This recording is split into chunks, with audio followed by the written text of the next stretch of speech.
নমস্কাৰ বন্ধু বান্ধৱীসকল আপোনালোকক মোৰ চেনেলটোত আকৌ এবাৰ স্বাগতম কৰিছোঁ বন্ধু বান্ধৱীসকল আপোনালোকৰ বাবে ভাল খবৰ লৈ আহিছোঁ যেটো নেকি আপোনালোকৰ civil defence and home guards recruitment 2024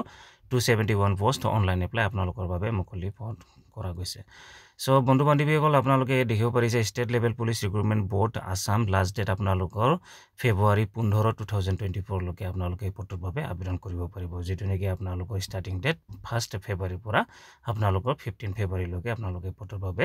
আবেদন কৰিব পাৰিব সো আপোনালোকৰ বেছি দিন নাই সো 4-5টা দিন আছে আপোনালোকে পদটোৰ বাবে আপোনালোকে আবেদন কৰিব পাৰিব সো আপোনালোকক দেৰি নকৰাকৈ বলক ভিডিওটো আৰম্ভ কৰো সো বন্ধু বান্ধৱীসকল আপোনালোকে দেখিব পাৰিছে State level police recruitment board Assam has released to employment notification for the recruitment of 271 constable মানে আপোনালোকে এটা grade 3rd and dresses post under the DGCD and CGHC Assam interested eligible candidate যদি আছে আপোনালোকৰ মাজত আপোনালোকে পদটোৰ বাবে আবেদন কৰিব পাৰে সো বন্ধু বান্ধৱীসকল এই পদটো হয় আপোনালোকৰ কনস্টেবল হয় grade 3rd হয় কনস্টেবল লেভেলৰ হয় সো ইয়াতে নাম্বাৰ অফ পোষ্ট আপোনালোকৰ আছে 269 পোষ্ট আছে কেটেগৰি ওয়াইজ আপোনালোকে দেখিব পাৰে ইয়াতে আনৰিজাৰ্ভ আছে 82 OBC আৰু MOBC আছে 64 SC আছে 17 STP আছে 24 STH আছে 77 সো আকৌ এবাৰ কৰিছো আপোনালোকৰ বাবে কেটেগৰি ওয়াইজ ভ্যাকেন্সি আপোনালোকে ইয়াতে দেখিব পাৰিছে আনৰিজাৰ্ভ আছে 82 OBC আছে আৰু MOBC আছে 64 SC আছে 17 STP আছে 24 STH আছে 77 আপোনালোকৰ ইয়াতে পে স্কেল পেমেন্ট টু আপোনালোকে চাব পাৰে 14000 পৰা 60500 টকা লৈ আৰু গ্ৰেড পে আপোনালোকৰ ইয়াতে যোগ কৰা যাব যেটো নেকি আপোনালোকৰ 5600 টকা আপোনালোকৰ ইয়াতে শিক্ষাগত educational qualification candidates must B SSLC আপোনালোকে পাস কৰা হ'ব লাগিব এই পদটোৰ বাবে যদিহে আপোনালোকে আবেদন কৰিব বিচাৰে যদিহে আপোনালোকৰ ৰিকগনাইজ পাস সাৰ্টিফিকেট আছে বৰ্ড অফ কাউন্সিলৰ পৰা সো আপোনালোকে পদটোৰ বাবে এলিজিবল হ'ব যদিহে আপোনালোকৰ আদাৰ কোৱালিফিকেশন আছে সাপোজ ইয়াতে দিয়া আছে candidates must possess home guard certificate নাইবা minimum NCC A certificate for candidates except ex সাৰ্ভিসমেনৰ বাবে নালাগে যদিহে নতুন পিওৰ নতুন ক্যান্ডিডেট হয় আপোনালোকে হোম গাৰ্ড সাৰ্টিফিকেট নাইবা মিনিমাম NCC A সাৰ্টিফিকেট থাকিলে এই পদটোৰ বাবে যোগ্যতা হ'ব আপোনালোকে এটা নোট কৰক যে the person having HLCC pass certificate but not possessing home guard training certificate or minimum NCC A certificate are not eligible to apply আপোনালোকে কথাটো অলপ মন কৰক যে আপোনালোকে HLCC pass certificate নাইবা home guard training certificate নাইবা minimum NCC certificate নাথাকিলে এই পদটোৰ বাবে আপোনালোকে যোগ্যতা মানে এপ্লাই কৰিব নোৱাৰিব সো আকৌ এবাৰ আহিছে ইয়াতে ড্ৰেছেছৰ কাৰণে আপোনালোকৰ দুটা পোষ্ট আছে কেটেগৰি ওয়াইজ সাপোজ ইয়াতে SC ৰ বাবে আছে 1 পোষ্ট আছে STH ৰ বাবে 1 পোষ্ট আছে আপোনালোকৰ ইয়াতে পে স্কেল পেমেন্টটো হিচাপত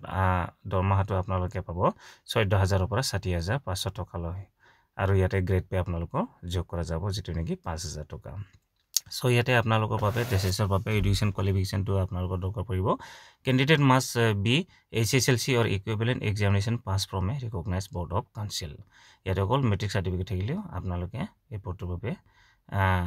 এপ্লাই কৰিব পাৰিব যদিহে আপোনালোকৰ আদাৰ কোৱালিফিকেশন আছে সাপোজ ইয়াতে 2 years experience certificate or dresses medical work from a government recognized institute আপোনালোকৰ এই সাৰ্টিফিকেট থাকিলে বৰ বেছি ভাল হ'ব বা লাগিবই trade skill including knowledge on contamination sterilization and design infection of instrument preparation of chlorine solution antiseptic or aseptic condition procedure of decontamination cleaning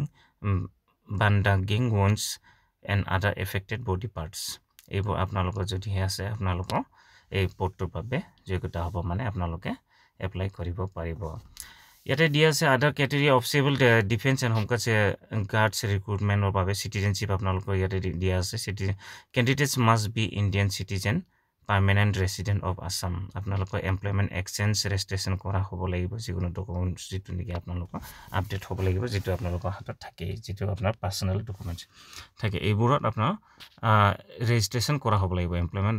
এক্সচেঞ্জত registration কৰা হ'ব লাগিব আপোনালোকে ইয়াতে local language proficiency suppose candidates must speak Assamese or any other state language fluently আপোনালোকে নিজৰ ষ্টেটৰ যিকোনো ভাষাটো মানে আপোনালোকৰ লোকেল ল্যাঙ্গুৱেজটো আপোনালোকে জানিব পাৰিব লাগিব আপোনালোকৰ ইয়াতে এজ লিমিট আপোনালোকৰ বাবে দিয়া আছে candidates age must be between 18 ৰ পৰা 40 বছৰ হ'ব লাগিব যেটো নেকি 2024 1 জানুৱাৰী 1 তাৰিখলৈকে candidate must be born on or born before 1st January 2006 ৰ আগত আপোনালোকৰ জন্ম হোৱা হ'ব লাগিব নাইবা জানুৱাৰী পিছত হলে হ'ব যেটো নেকি 1984 ইয়াতে আপোনালোকৰ এজ ৰিলেক্সেশন আছে ক্যাটেগৰি ওয়াইজ আপোনালোকে চাব পাৰে দা ক্যাটেগৰি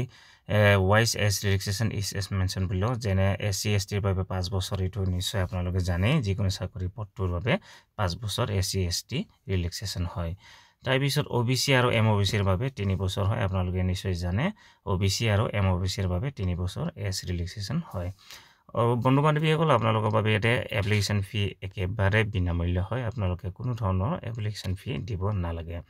আপোনালোকে কেনে ধৰণে আপোনালোকে এপ্লাই কৰিব ডিজিসিডি আৰু সিজিএইচি ৰিক্ৰুটমেন্টৰ বাবে ইন্টাৰেষ্টেড এলিজিবল যদিহে আছে আপোনালোকৰ মাজত আপোনালোকে ভিজিটিং কৰিব অফিচিয়েল এছএলপিআৰবি ৰিক্ৰুটমেন্ট পৰ্টেলত গৈ ক্যান্ডিডেটস মে ফলো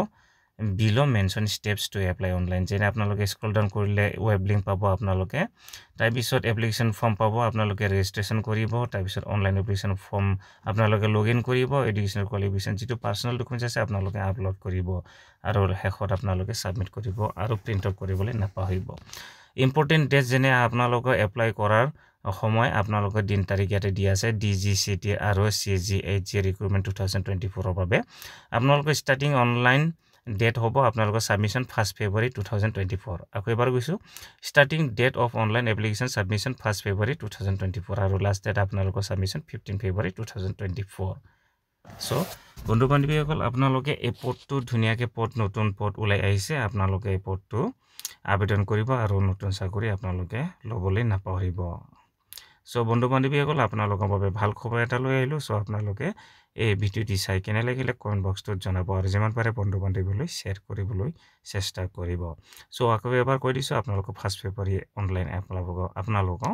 অনলাইন সাবমিশন একসেপ্ট কৰা যাব তাৰ পিছত 15 February লৈ আপোনালোকে এই পদৰ বাবে আবেদন কৰিব পাৰিব